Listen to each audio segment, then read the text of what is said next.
I lift my lamp beside the golden door. For many folk have seen that inscription, folk who have come to America looking for freedom, folk who have come to get away from things in other countries. Folk have come from Ireland, folk have come from England, folk have come from Italy, folk have come all over the world to this great United States of America. And those who came through the New York Harbor, who saw this Statue of Liberty, must have felt welcome when seeing those words. Give me your tired, for there were many who were tired. Give me your poor. There were many who only had the clothes that were on their back. Give me the wretched refuge, because there were many who in the countries that they had come from were looked at as the wretched, were looked at as those that were not wanted there. Give me these folk, the Statue of Liberty says. And so these folk felt welcome coming to America for freedom, coming to America for something new, coming to America that they could lay down some roots. But as you go a little bit further and you begin to think about our country and you begin to think about the Declaration of Independence, that when these folk begin to decide that we want this country, a new country away from England, they wrote these words. They said, when in the course of human events it becomes necessary for one people to dissolve the political bands which have connected them with another, and to assume among the powers of the earth the separate and equal station to which the law of nature and nature's God entitled them, a decent respect to the opinions of mankind requires that they should declare the causes which impelled them to the separation. But they went on to say, we hold these truths to be self-evident. That all men are created equal. That they are endowed by their Creator with certain unalienable rights, which are among these are life, liberty, and the pursuit of happiness. That to secure these rights, governments are instituted among men, deriving their powers from the consent of the governed. Can you just imagine coming to this country, seeing this Statue of Liberty which says, come in, welcome, come in, you huddled masses, come in, those who are tired, come in, those who are poor, come in and breathe freedom, come in, those who are wretched somewhere else, come in. And then you read this Declaration of Independence which says that we hold these truths to be self-evident, that all men are created equal. And I don't know, I believe when they read that thing, when they said all men, we're talking about poor men. When they read all men, I think they were talking about wretched men. When they read all men, I think they were talking about black men, white men, green men, whatever color you are. This must be a welcoming country. All right, now say it. But unfortunately today, if you were brown, man, Jesus. This give me your tired, your poor, your huddled masses doesn't seem to apply to you. Now, if you listen to them, one of the reasons they said that we don't want you because you come and you come with your illegal activities, you come and you messing stuff up. So we don't want you. But let's think about this thing for just a moment. Folk have come, so what they're saying is that if you get in, you got to fit in. And what they're really saying is that you don't fit in because you're brown. What they're saying with their mouth is that you don't fit in because you're committing crimes. You don't fit in because you don't want to work. You don't fit in, but the reality of it is what they're saying is that you don't fit in because you're not white. I want to just go back just a little bit. Do you know where the Russian mob came from? See, the Russian mob came from these countries around the Soviet Union, but I've not heard them say that we want to get you out. Do you know where the Italian mob came from? It came from Italy, and I've never heard them say that we don't want you. Do you know where the Irish mob came from? And they came from Ireland, but I've never heard them say. All they're saying is that when you get in, you got to fit in. But it's okay if you're not brown. See, understand, when we came, we didn't come because we wanted to.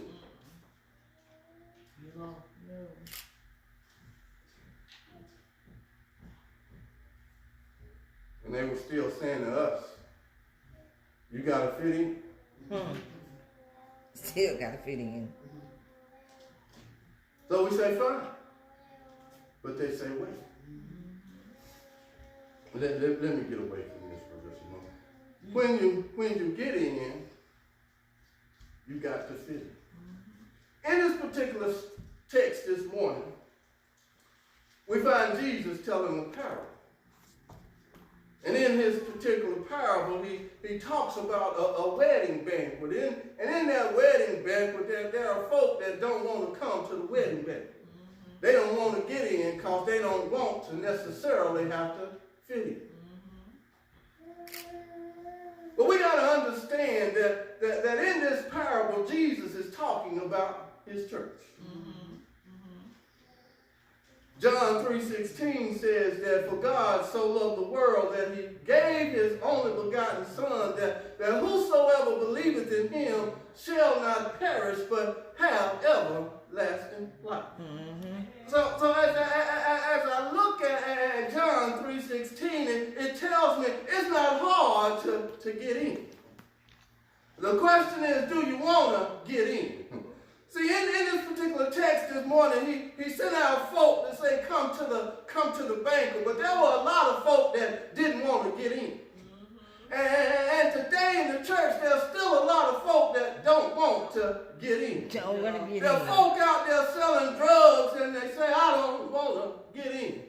There are folk out there that robbing folk and say, I don't want to get in. There are folk out there doing all kind of stuff and saying, I don't want to get in. But as Reverend Simmons said this morning, you better be about getting into the kingdom. See, he calling folk home day by day. He calling folk home whether they're young or they're old. He calling folk home whether they rich or they're poor. He calling folk home. So you ought to be wanting to get into the kingdom of God. He says that whosoever believeth in him shall not perish. If you want to get into the kingdom, the first way to get into the kingdom and the only way, because I heard Jesus say that I am the truth and the life. That any man want to get to the Father, that they got to come through me. So if you're going to get into the kingdom, you got to come in through Jesus. But aren't you glad this morning that it's easy to get in? Somebody say, I'm so glad that if I take Jesus for my Savior, that I can. Somebody say, I can. I can. I can get into the kingdom. I can. Aren't you glad this morning? Amen. Think about this thing. It ain't about who you are. It don't matter whether you're red, yellow, green, or black. See, in this country, they don't want you to get in if you brown. But aren't you glad this morning that the God that we serve is a God that's irrespective of folk? You can get in if you're brown. You can get in if you're black. You can get in if you're white. You can get in if you're yellow. You can get in if you're red. All you got to do is believe in Jesus. Yes. Amen. You can get in. Say it.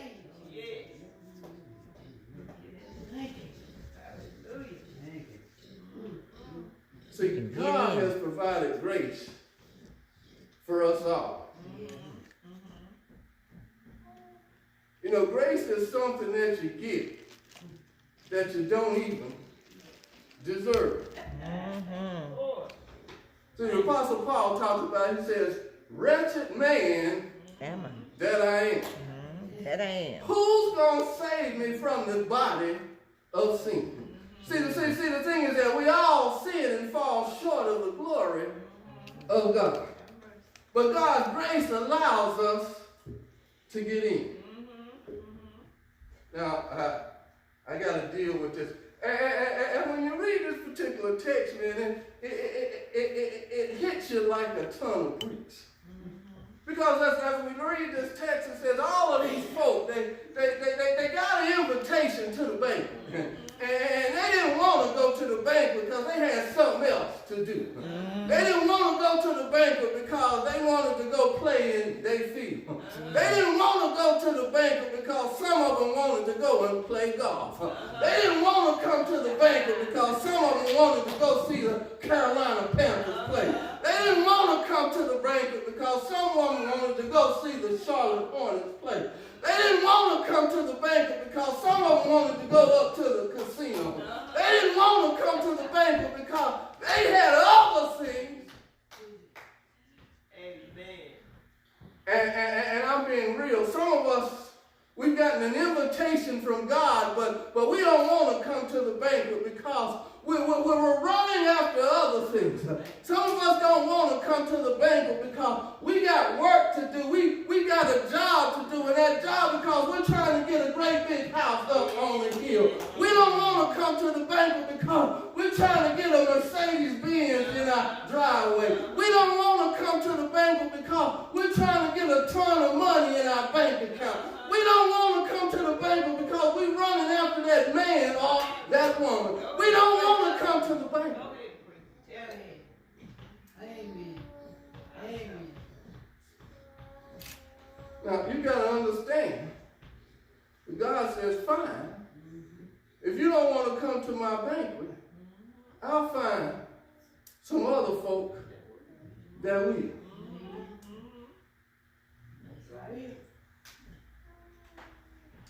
Y'all remember the parable that Jesus told about the rich farmer? God blessed that rich farmer. Y'all understand this thing, you know, it tells me that God allows the sun to shine on the just and the unjust. That's right. You know, sometimes we ask ourselves the question, why does it seem like the unjust is being blessed? Exactly. Why does it seem like I go to church and I work in the church and I bring my tithes and my offerings into the storehouse? And then I do all of this stuff and I work for God and it seems like I don't have anything going on for me. And then I look at the unjust, and it seems like every year they get a brand new car. I look at the unjust, and it seems like they always going on vacation. I look at the unjust, and it seems like they always getting some work done at their house. I look at the unjust, and it looks like things are going well. But I want to remind you that the scripture says, lay not up things, lay not up for yourself things on earth, because those things on earth, they say that moth and rust does corrupt, and thieves break through and steal. What you had today could be gone tomorrow. I'm talking about possessions, but when you have Jesus, all right. when you have Jesus, if you have him today, you will have him tomorrow, and you have him tomorrow, you will have him the day after that. Because I read my Bible and I heard Jesus say, I'll never leave you, nor will I forsake you. Is there anybody in the house that knows what I'm talking about? That when you go through hell and high water, you can call on the name of Jesus. You can have a little talk with Jesus. You can tell him all about your problems, and you find out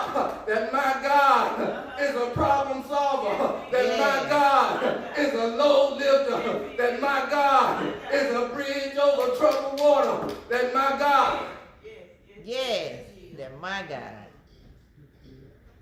But as I was reading this text, we always talk about come as you are.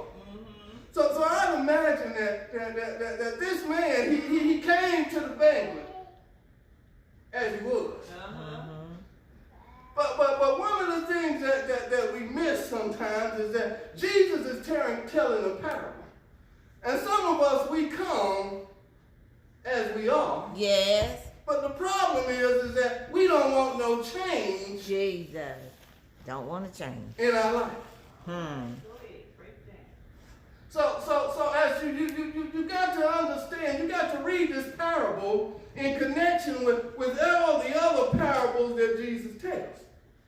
And you can come as you are. And when I say come as you are, because Jesus is saying come as sinful as you have been. Come with all of your ups and your downs. Jesus is saying come with your hate. Jesus is saying come with your wickedness. Jesus is saying come. But I heard the Apostle Paul say is that old thing passed away. So you might come sinful. You might come hateful. You might come as a liar. You might come as a cheat. But when Jesus gets into your life, somebody heard the Apostle Paul say, old things begin to pass away. Somebody said, I looked at my hands and they didn't look the same. I looked at my feet and they didn't look the same. I looked at my heart and it didn't look the same because Jesus had got me into my life. Somebody, y'all know that song that says change. A change has come over me. See, when Jesus gets into your life, a change begins to come over your heart. You don't want to say the things that you used to say. You don't want to go to places that you used to go. You don't want to do the things that you used to do. You don't want to hate folk like you used to hate, but you want to be like Jesus.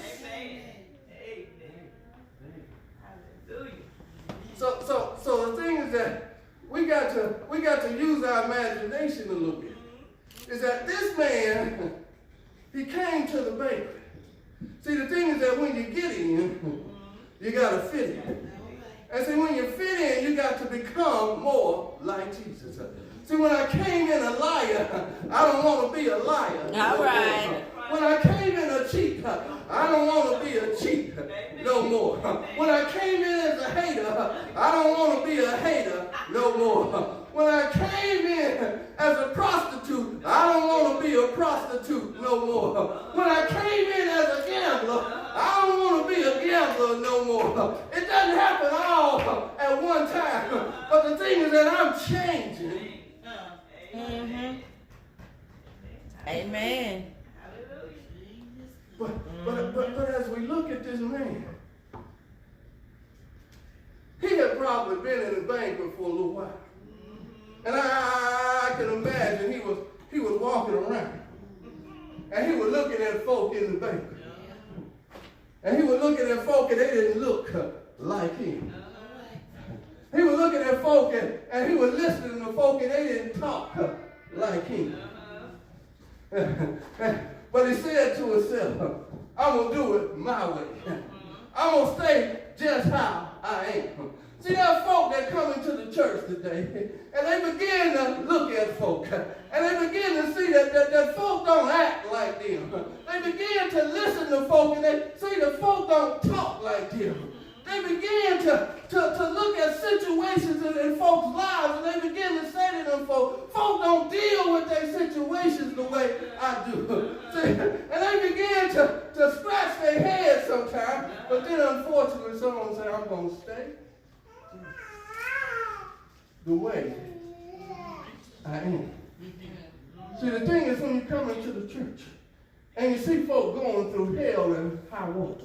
And you see them folk come to the altar and they have a little talk with Jesus. And then you see them folk when they get up from the altar and they begin to say, I've got trouble in my life, but I'm not worried about their trouble. And they begin to shout and they begin to say hallelujah. And they begin to say, thank you, Jesus. I might be going through hell and high water, but my change is on the way.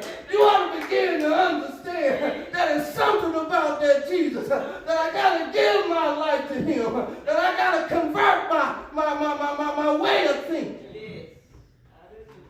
But unfortunately, this man in the text, he didn't want to fit in. I think you understand where I'm getting at. How do you fit in? You fit in by becoming more like Jesus. Amen. You fit in by loving one another. Amen. You fit in by learning how to forgive one another. Amen. Anybody glad for the forgiveness of God in your life? Amen. Anybody glad for the love of God in your life?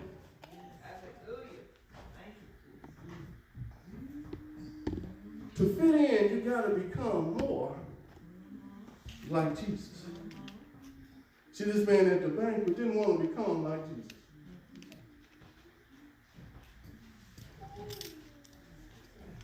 I look at my president, and he liked to say stuff like, I did more for Christianity than any other president before me. But when you look at the things that he does, if somebody goes and tells the truth, but that truth is not what he wants to hear, you gone. Y'all remember that general? He was called before Congress to testify. He testified to the truth. The only way that he was going to be able to keep his job was he had to go and lie. He don't seem like he looking nothing like Jesus to me.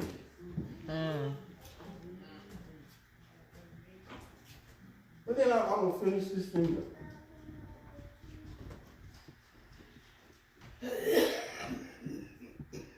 There were a whole lot of other folk in the bank.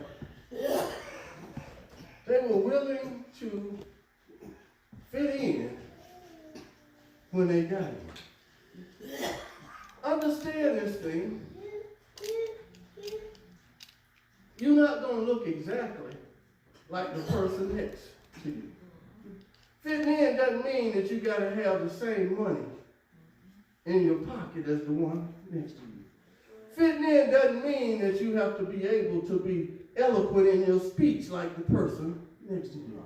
Fitting in doesn't mean that you got to always be just like the person next to you. God says to give your best. Day by day. God says to be more like his son day by day.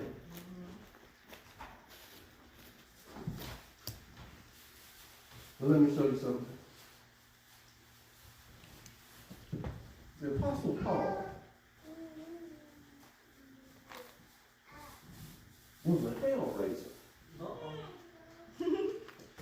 before he got in. The Apostle Paul was a persecutor before he got in. Let's look at Peter. Peter was a liar before he got in. Peter was a cusser before he got in. Now remember, the disciples asked Jesus, we've given up all that we had to get in. And they even fit in. What do we get? I want to remind you that in the book of John, Jesus says, in my Father's house, there are many mansions. That's right.